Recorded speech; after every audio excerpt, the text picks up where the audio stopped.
My name is Sander Dales, CEO of Short Teams. Recently, we organized and recorded a webinar on how to successfully set up a nearshore development team. In this short recording of that webinar, we'll have an interview with Bernhard Reiterer and Lisandro Aguilar from SignD and their experience with us and with the partner they have right now. Yeah, interesting. Okay, so I would say let's introduce our next guest, who will also join the conversation, which is SignD. Today are with us Bernhard Reiterer, the CEO, and Lisandro Aguilar, COO. So thanks, guys, for taking the time. I know you have busy schedules, so we really appreciate it that you can be with us today. Please introduce yourselves, I would say. All right, fantastic. Do you hear us? Yep. Yes, I can hear you clearly. Perfect. So here, I'm Bernie, founder and CEO of SignD, and with me is Lisandro, our COO, and actually, yes. Hello, everybody.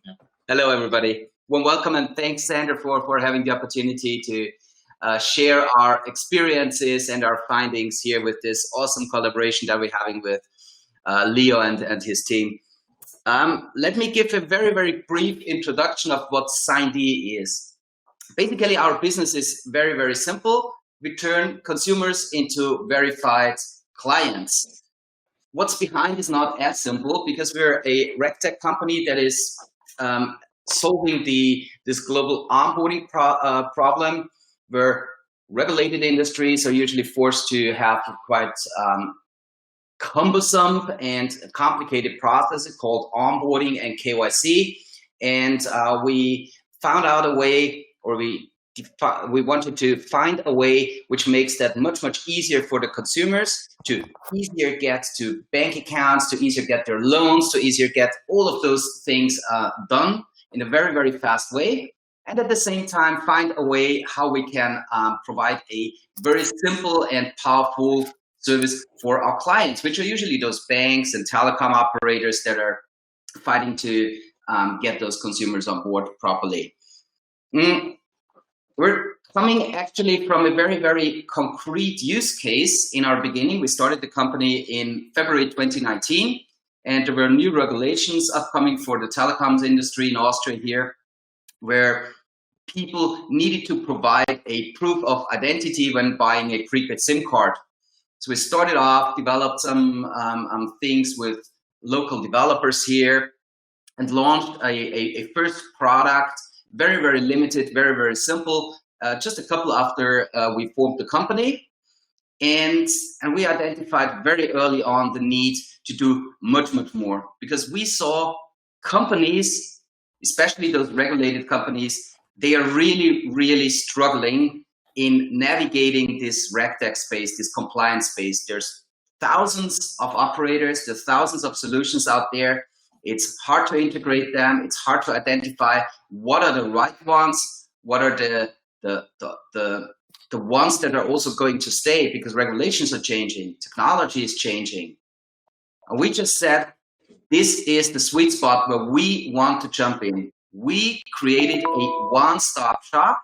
We had the vision back then. To create a one-stop solution where our clients are integrating once with us and have access to a range of different functionalities, where they can draft their customer journeys, where if technology changes, if regulation changes, we can actually adapt for them without them having to do any new integrations.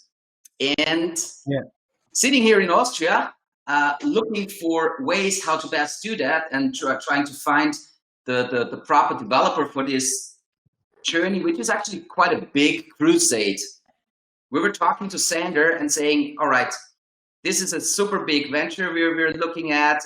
We have a lot of interest from the industry. We know exactly what we want to do, but we're looking for who we can do it from. So please help us here and see how we can best ramp up our development strategies and our development capabilities, because we were just not able to find proper talent in Austria. Yeah. Bernie, I saw, I just looked it up earlier. I would say it's one of your first messages to me. It says this. I'm actually looking. So this is an email from you. I'm actually looking for Oh my God. support for my identity venture. It's all about an app, some biometrics, distributed storage, scanning IDs, and some machine learning. As a topping, I'll add a zero knowledge principle to complete to a nice and challenging recipe. I'm having a hard time to find the right cooks here in Austria at the right quality/price relation. Right. So that was your. So I looked it up, but as we look where you stand now, you were just looking to have someone to help you out, and in early stage, because we've been in touch before, even before that. We met or at least we connected at Web Summit in Lisbon in 2017. So that's been a while, and of course, you met Lisandro, and I believe you form a great team. So, when we first dealt with your case, it was it was small. Of course, you just wanted to find out how to move forward, and we introduced. What we usually do is we look, of course, at your needs and where you want to go, and where you want to be in the future. And I was taking all of those things in mind, we introduced a couple of partners, as we usually do, who are, I would say, a perfect fit for your case. And we've discussed them multiple times. And in the end, I advised you, of course, to go with Amsterdam Standard. And I'm very happy that you followed that advice, because I believe you're doing a great job right now.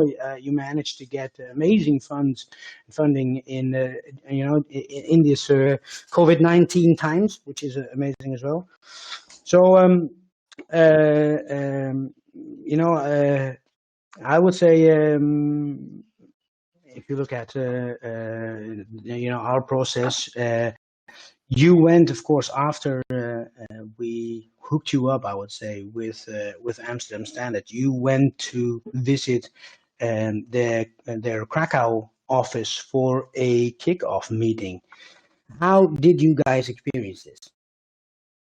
I'll probably pass it on to Lisandro here. Well, I mean, I think the most impressive part was, of course, the attitude of the people. I mean, I'm used to the culture now here in Austria. I am not Austrian, but I do see the difference between warm blood and not so warm blood.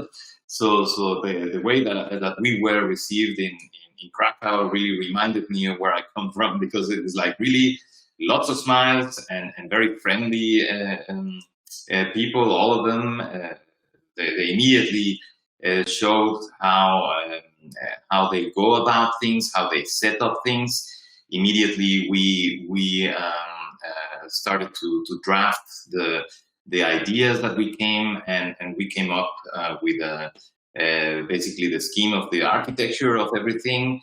So everything was just like automatic, with a very nice flow. Natural. Very natural. Yeah. It was like we were made for each other, I think. Yeah. I mean, in a nutshell, this was the impression at the beginning, and when we were coming back, we were feeling really very, very, very good. Yeah. The only downside was that Leo showed us the best places in Krakow, so we're really hooked into the city now. And is coming to Krakow not only to have a very, very productive, and this is actually a very important thing, a very important learning that I saw. We were coming regularly to meet, to discuss things, and in person, which wasn't possible during COVID, obviously, but we managed well as well. But especially during those face-to-face meetings, They're extremely productive. We're covering a lot of ground, and this is super important because with the clients, it was super good to hear those words actually that I sent you as the initial thing. If we just think about what we achieved in the meantime, serving some of the leading banks and telecom operators, crypto exchanges, remittance companies all over the world now, we couldn't have done that without this very intense collaboration. And those workshops, those face-to-face things, they were really instrumental to it. And they were also the basis, I think, why it was so easy to continue during this COVID without having them even, because we know how we work. And even in a scaling up situation, which we did in when did we properly scale up? It was May. Yeah. Around May, yeah. We scaled up the team significantly for new developments. It was super support from Leo and team here to do that in a super efficient way. But even with the new team members, it was just very, very, very smooth and extremely productive right from the beginning. I think this is something which we could only have managed through proper communication. If you have a good basis for communication, it's just like if the people would sit next to you in another room. I think it would be that we set up things in a way that it was possible to simply keep the momentum. And now it's possible to not necessarily meet so often now during COVID, but since now we are basically used to each other, we know how each other work. So it's very, very, very smooth. Yeah. So I would say one of the learnings would be to at least meet each other, on a regular basis, if that's possible. Of course, now it might be a bit more difficult. Hopefully next year it will be better, and keep the momentum, of course, and make sure that you communicate well. And especially in the beginning, when you are getting to know each other, it's most likely more important. Now you know each other and you know what you can expect from each other. So I think Leopold, maybe it's good to ask you how did you experience the process with SignD, and what did you add to make it work? Okay, yeah, sure. Well, the most important thing for us is that let's say this sales process that you go through together is not just a one-sided thing. It's also, yes, a client tries to find a good partner, but we also try to find a good fit with potential clients, because let's say our challenge is also just to keep our developers happy and to keep them on board, because otherwise they'll just leave us, right? We need to create a great company that looks good, that has like all the nice extras, and we need to pay our people well and need to train them. But most important for them is that we find challenging and interesting clients that actually, suit them at that stage of their career.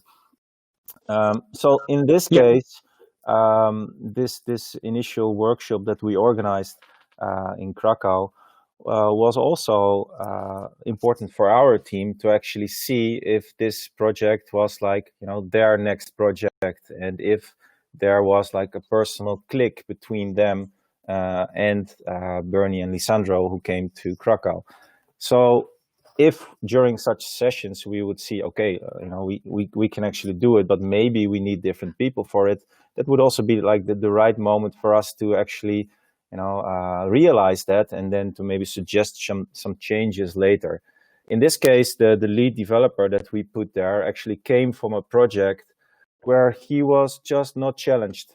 And he was, let's say, nagging internally that his next project should be way more challenging, and otherwise, it would kind of stop his personal development.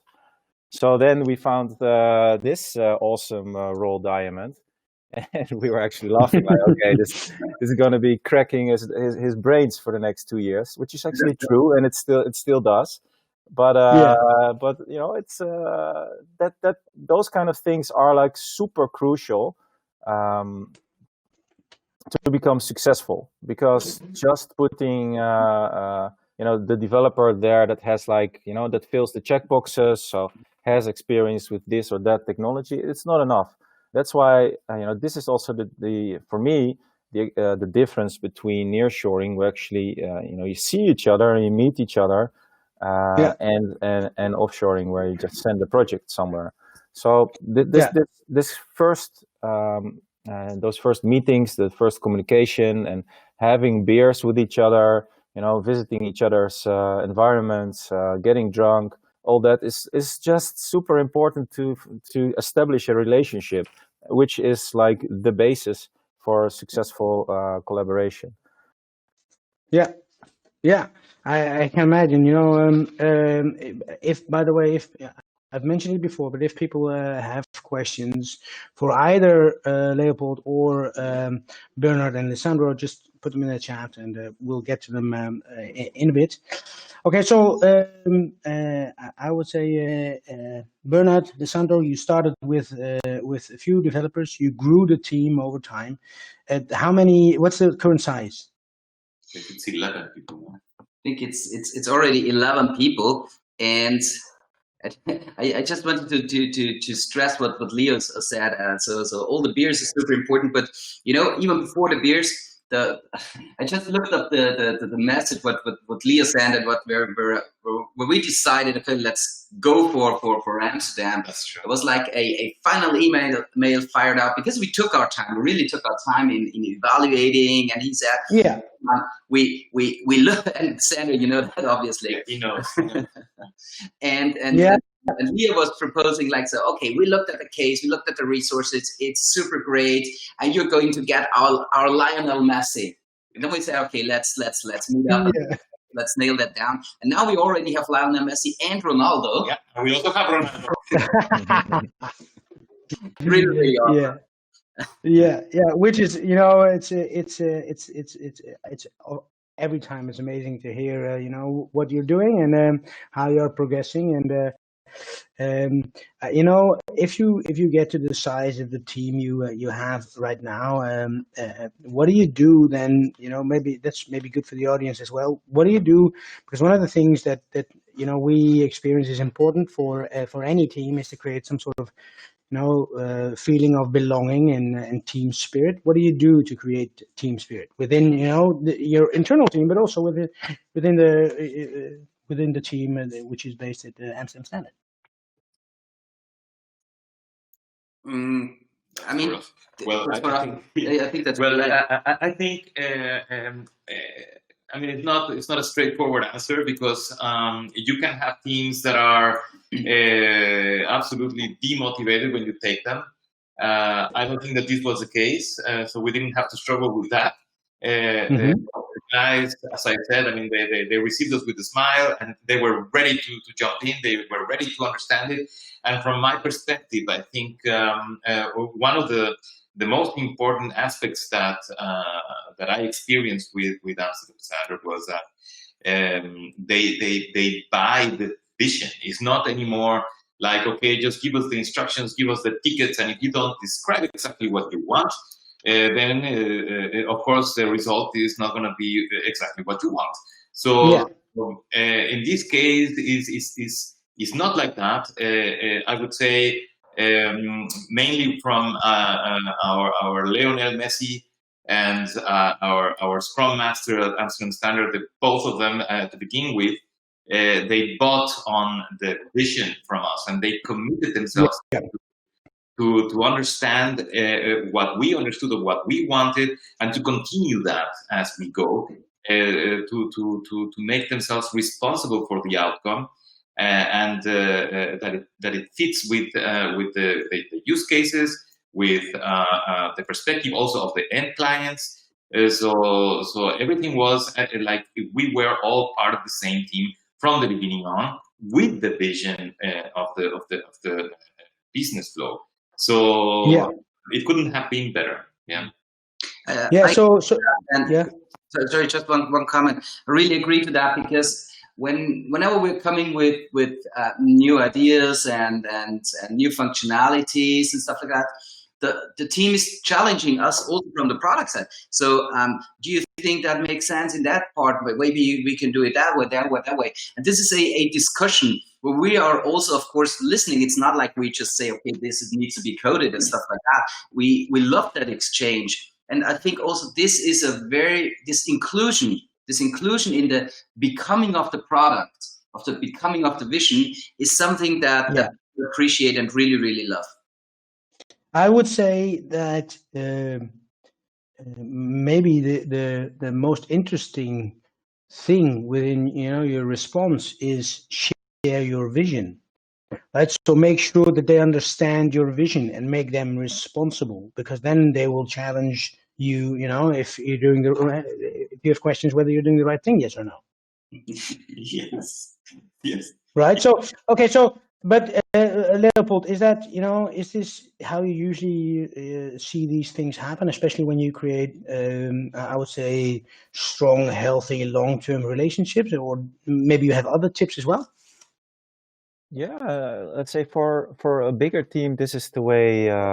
This is really how it should be done, and it's awesome that it worked out so well. We're super proud of this. We have seen examples like for very small teams where it works completely different, but it's also successful. And there's also like actually a strong relation between client and developer. But for larger teams, this is awesome. To be honest, for me, it's really frustrating what happens with the COVID, because I'm a super fan of traveling. I really miss the fact that that the guys couldn't come for the last months, or that we couldn't easily send our people to Vienna.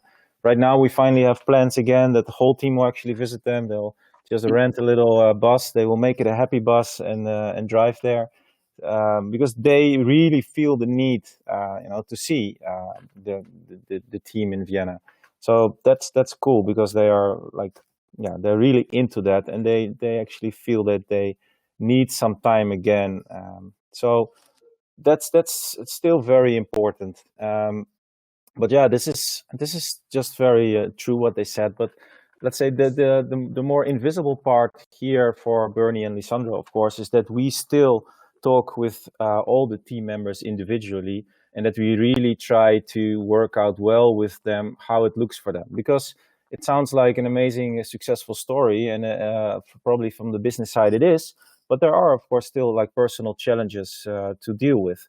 I mean, for the Lionel Messi, he is like, he has been through some hard times, so he needs personal attention, and he needs our guidance on maybe how to make it a little bit better for himself, because he's indeed not letting go of the issues, which they keep alive in the back of his brain, also on the weekends, and this can cause things. So we are like super aware of all the things that come with the success here.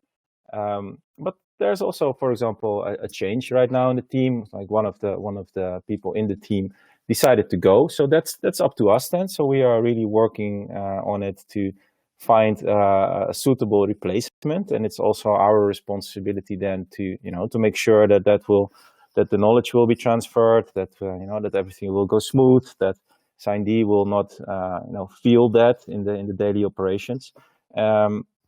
So yeah, it's just like a good working relation with each other, and yeah, it's really awesome that it worked out like this. Yeah. Okay, and so Bernie, Lisandro, can you maybe say in a nutshell what the collaboration with the Amsterdam Standard changed for you guys?